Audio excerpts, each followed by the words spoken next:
Good afternoon, everyone. Thank you for joining us today for the Johns Hopkins School of Masters of Science in Education Gifted Education Virtual Webinar. My name is Tyreen Maddox, and I am the Admissions Coordinator at the Johns Hopkins School of Education. Also presenting today is my colleague, Sion Joan, Assistant Director of Admissions. And lastly, we have our guest speaker, Dr. Jonathan Plucker, who will go over program details of the Gifted Education program. Before we get started, I would like to cover a few housekeeping topics. First, today's webinar is being recorded. We will be able to share a link with you after the event is complete. Also, please take this time to make sure your mic is on mute and video is off. There will be a Q&A session at the end of the presentation, and at that time, we'll ask you to type your question in the chat box and we will answer them accordingly. I would like to share the agenda for today's virtual webinar. We will kick off the presentation sharing an overview of the Johns Hopkins School of Education. Then Dr. Plucker will go over program information on the Gifted Education program. And lastly, we'll wrap it up with admissions requirements, go over financial aid, and leave the floor open for questions at the end. So just to start, some quick facts about Johns Hopkins University School of Education. We are one of 9 schools at the Johns Hopkins University. We began offering college courses for teachers in 1909 and then became our very own school in 2007. We are proud to share that the Johns Hopkins School of Education is consistently ranked one of the top schools in education by the U.S. News and World Report. For school enrollment, we have approximately 2,367 students enrolled and offer 27 graduate programs, inclusive of doctoral, master's, and graduate certificates. We have approximately 121 full-time faculty members and a strong network of 22,000 SOE alums. Our presenter today, Dr. Jonathan Plucker, is a professor of talent development at Johns Hopkins University, where he works in the Center for Talented Youth and School of Education. He studied at the University of Connecticut and the University of Virginia, and previously taught at the University of Maine, Indiana University, and the University of Connecticut. His research examines education policy and talent development with over 300 publications to his credit. Some recent books include Excellence Gaps in Educations with Scott Peters and Creativity and Innovation, both of which have received the National Association for Gifted Children Book Award. APA, APS, and AERA, and AAAS fellow and recipient of the 2012 Arnheim Award for Outstanding Achievement from APA and 2013 NAGC Distinguished Scholar Award. Dr. Plucker, I will turn it over to you. Thank you, Tyreen. Let me say hello to everyone here. But first, let me introduce the program lead, Dr. Carrie Gilbalt. She is an assistant professor of gifted education in the School of Education. She has worked as both a teacher and a district level supervisor of gifted ed programs in Florida and Maryland. She is a fairly recent recipient of the 2019 NAGC Early Leader Award. She has been on the NAGC Board of Directors now for, almost a decade, I think, and she currently is an officer. She is the co-author of the updated 2019 NAGC Gifted Education Programming Standards, and we use those programming standards to design our program. She's got tons of past leadership and definitely a big national and also international leader.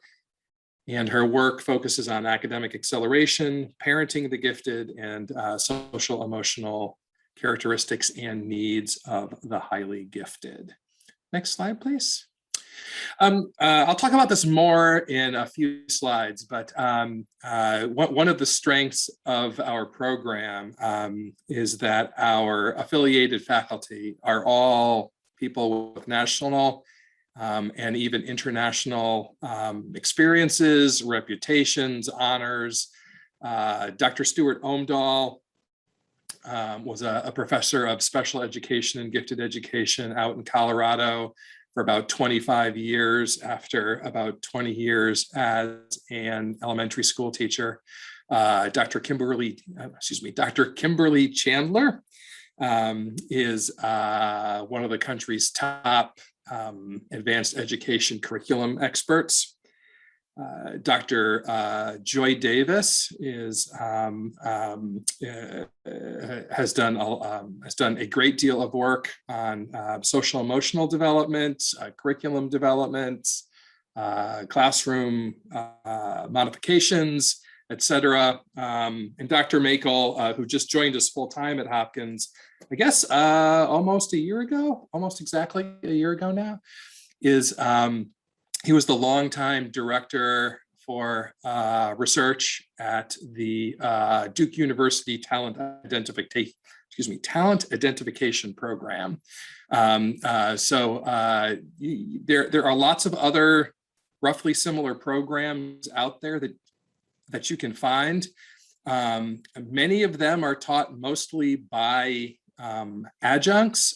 We really try not to do that. We want you to be taking courses with the people who are the best at what they do in the entire country. And so you would take the majority of classes, if not all of them, from the 6 of us. Next slide, please.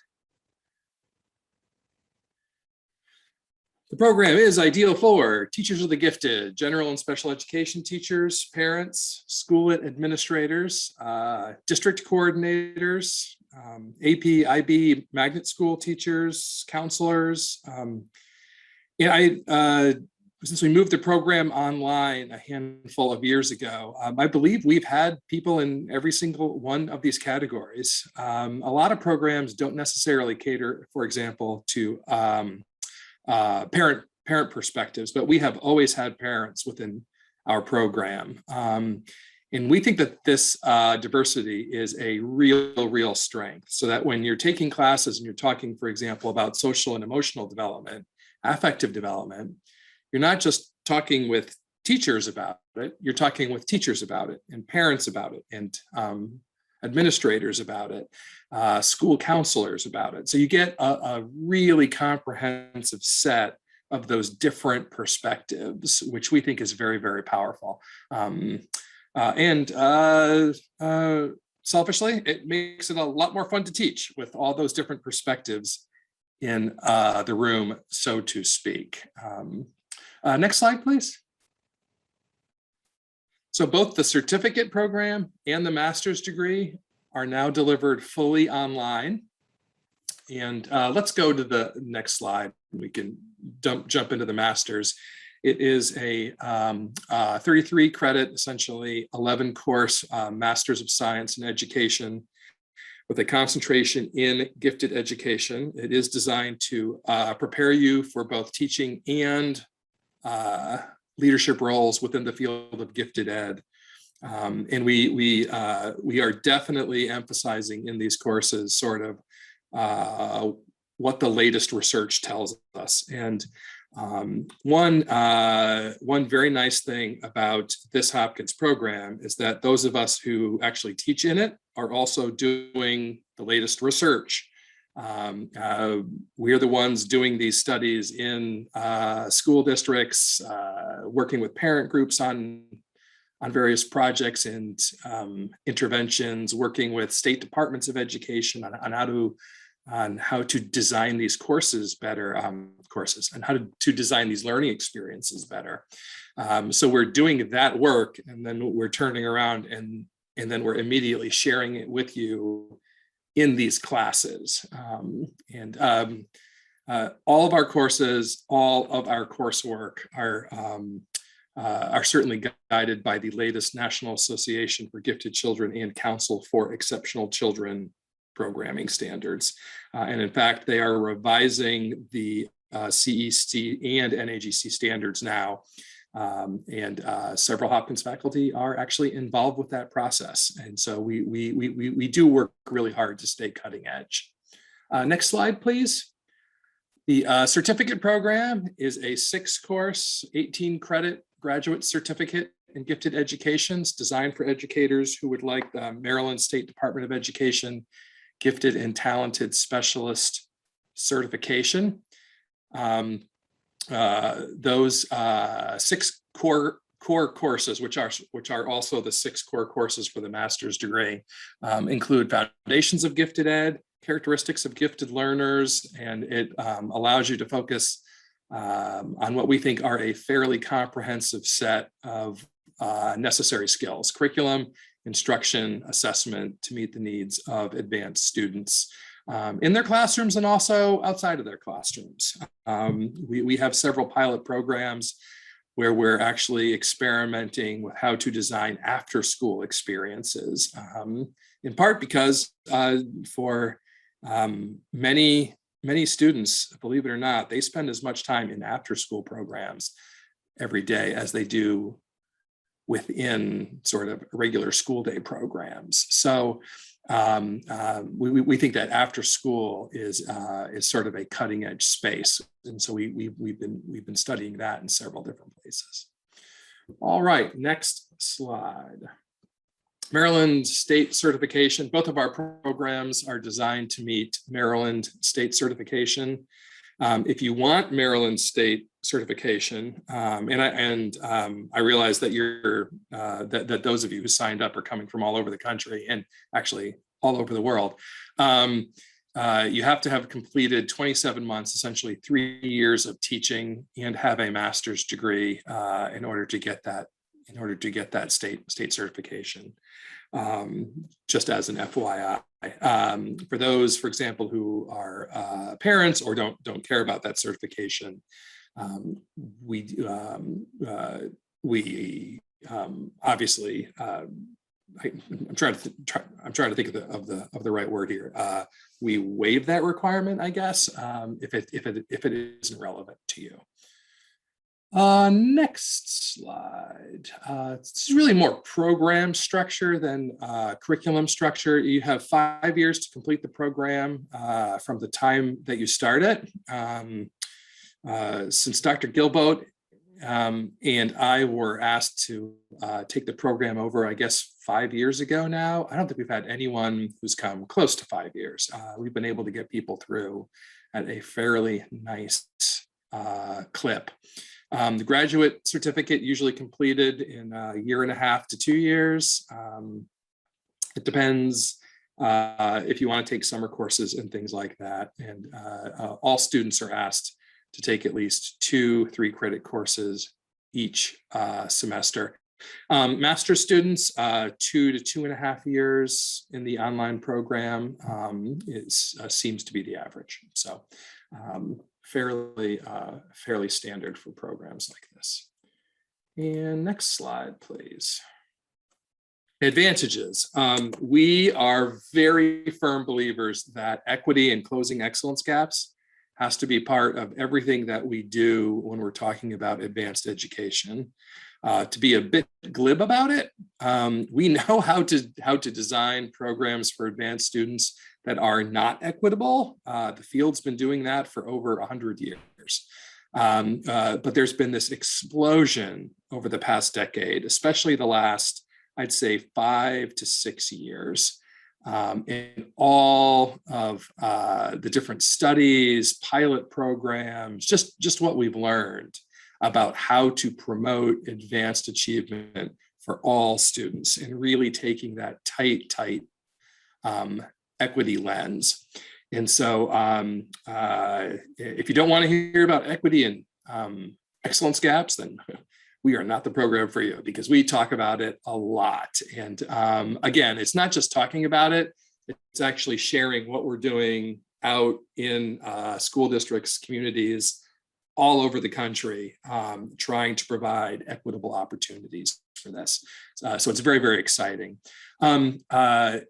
This particular program actually emerged out of special education. So historically, it has always had a strong emphasis on twice exceptional students, those students who have various social emotional difficulties, learning difficulties, but also tremendous intellectual strengths, creative strengths. And so that is another very strong emphasis. I didn't put it on the slide, but we also have a very strong emphasis on creativity and problem solving of students. And I think it's fair to say that in these three areas, we are probably the country's leaders. I've already mentioned that all of the instructors are nationally and internationally recognized experts in their fields. If you come to Johns Hopkins, you expect to learn from the best of the best. And so we have you take courses with the best of the best. And we take that very, very seriously. And then finally, comprehensive coursework on the lives and education of advanced students. Whether you're taking 6 classes or you're taking the master's degree, whatever it is, 33 credits, 11 courses, we want to make sure that you are getting a very comprehensive set of knowledge and skills that is going to make you not just knowledgeable, but a leader. Johns Hopkins is about producing educational and community leaders. And so we definitely want you to know this stuff, but we want you to be able to know it and use it, and actually use it to lead in your communities. In fact, we have a student now who is a parent, no education background whatsoever, but they wanted to learn more because within their tight-knit community in California, he's sort of an elder in his neighborhood, and he gets asked a lot of questions about advanced education, gifted education programs. What's the difference between advanced placement and international baccalaureate? And he just realized he didn't know enough. And so he's working with us to gain those skills so that he can go back and be a leader. And then, of course, I could give you lots of examples of people who have gone back, who were classroom teachers, administrators, who wanted to go back and be local leaders, state leaders, national leaders on these topics. So that's a very strong focus of ours. And one example of one of those students, next slide, please, is Katie Lee. Katie is a Seattle-based math teacher, and she is pursuing her master's degree. She recently received the 2021 Mensa Gifted Education Fellowship, which is an extremely prestigious award. And she is just doing amazing work, and is moving through the program at a very nice clip. She is already a leader, I would argue, and we're doing everything we can to help her become a leader within Seattle, the state of Washington, her corner of the country, and then the whole nation. So this is what we're striving for. So I will turn it back over to my colleagues, and then I will hang out to answer any questions. Thank you, Dr. Plucker. So now we're going to continue by going over the application requirements. So applicants must submit a completed application, which can be found on our website. The application fee is $80. Next, we need an updated resume, an essay, 2 letters of recommendation, and all official transcripts, including institutions you may have taken courses but did not receive a degree. And there are a few additional steps you need to take in order to complete the application process. If you're an international student, you must submit a TOEFL or IELTS score. And if your degree was completed outside of the US, you will need to complete a course-by-course evaluation. Additional information can be found on our website. And the tuition for the 2021-2022 academic school year is $926 per credit for online classes and a $20 per credit technology fee. Please note additional fees apply and are charged separately from tuition. We encourage you to view our tuition and fees page on our website for the most up-to-date information on tuition and fees. And if you're interested in applying for financial aid, we strongly encourage you to apply for financial aid when you start your application. The School of Education offers a very limited number of partial need-based institutional scholarships each year. And the awards range on average from $500 to $1,500 per semester and are applied to tuition expenses beginning in the fall semester. Please keep in mind to apply for the SOE endowed scholarships, students must complete the FAFSA form. And to learn if you qualify for the endowed scholarship, please visit our website. Thank you for attending the Gifted Education virtual webinar. At this time, we would like to open up the floor for questions. And while we wait for any questions, Dr. Plucker, we receive a good amount of frequently asked questions. And the first one, since this program, both programs are delivered fully online, what does collaborative learning look like in a virtual setting, especially for students who've never taken like an online course before? That's a very good question. It looks, it looks a lot like it does if we were face to face, in that there's a million different ways to do it, and we definitely mix it up. So, I can just talk about my students the past few days in two different courses. In one course, they were sharing presentations with each other, and one class was leaving voice comments for each other. So even with big time zone differences, it was still essentially a verbal conversation. Another class, they just did a simulation. And then we paired them up and they connected and they recorded reactions to each other's simulation project. And actually, I've been watching those videos most of this afternoon, sending them comments and things like that. Next week, one of my classes, they're going to do brief video responses in a program called Flipgrid. And then we're gonna have people leave video responses to them. We've got group projects, people pairing off and working on things, people working by themselves. It's about as interactive as you can possibly make it. And then we also do a handful of live sessions throughout the semester, a handful, because we know it can be hard to schedule everyone. In fact, I have one tonight at 9 p.m. Eastern with one of my classes, just to sort of answer their questions on this week's work.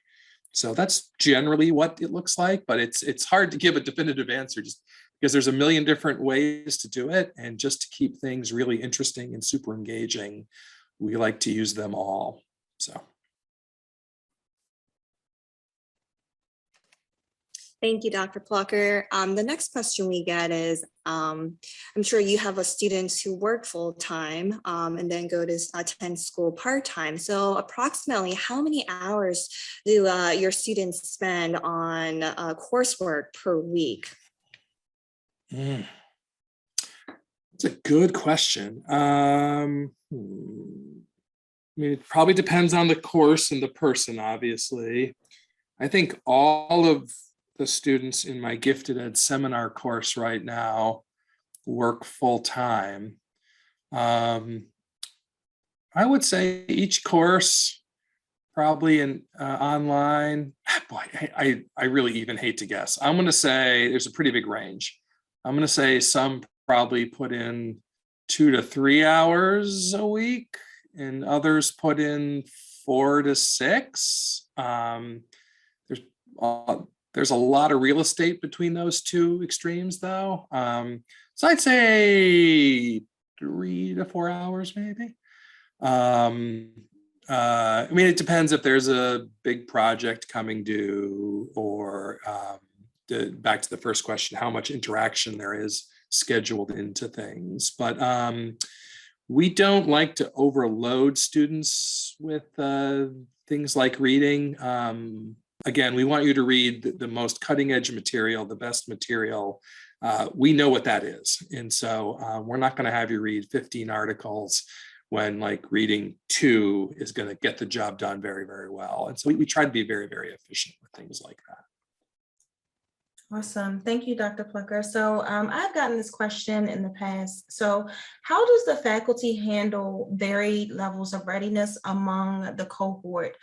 Since there may be current teachers, parents, is there support outside of the online platform?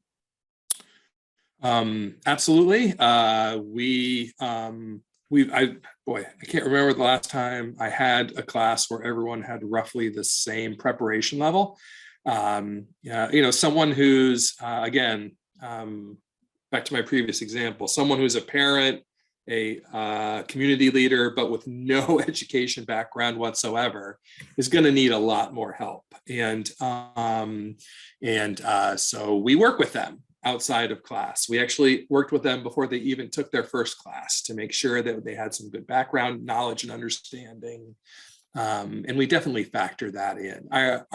Our classes aren't huge, which is to the student's advantage. It's very easy to meet with us. I think in seminar right now, I have 10 students, 10, yeah. And I meet with them individually all the time, finding out what's going on, if there's something going on in their life and they need a little extra support. So I think we're very, very good at that. So yeah, it's just one of those things. With an online program, it's even more true than face-to-face, but it's true for face-to-face too. As long as you're communicating with us and there's a sort of a two-way street of communication and information, there is nothing that we can't work out and help you with. And I think most of our graduates would say that that's definitely the case. Okay, awesome. And when, just FYI, we answered the TOEFL question in the chat. And the last question for this afternoon, are you still recruiting for spring 2022? Spring 2022 is in a month and a half. That's tight, but if you get your materials in quickly, we will facilitate it as fast as we can. I cannot make promises because that puts a lot of stress on my admissions colleagues too. But if you get your stuff in fairly quickly, we will process it as fast as we can to try to make spring 2022. Thank you, Tyree. I do see the TOEFL waiver requirement. Thank you for answering her question. Here on this slide are important contact information. So any program related questions, feel free to reach out to both Dr. Gilbalt or Camila Mika Sims. And then of course, any admissions related questions, please reach out to my colleague Tyree, and that's her email right there as well. Again, thank you so much for your interest in the Johns Hopkins School of Education. Thank you, Dr. Plucker, for joining us today. I hope everyone has a wonderful evening. Thank you so much.